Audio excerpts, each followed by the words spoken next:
ஓரங்களில் சில நேரங்களில் வரும் பாவங்களும் கவியாகும்.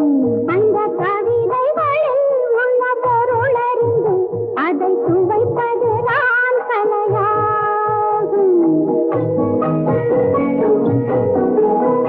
அந்த கலைகளிலும் பல புதுமையுண்டு, அதை பழகுவதே பேரின்பம். இந்த வாசலே ஒரு காவலில்லை, இக்காலமெல்லாம் உன் சொந்தம். காதலின் பொன்வீதியில் காதலன் பண்பாடினான்.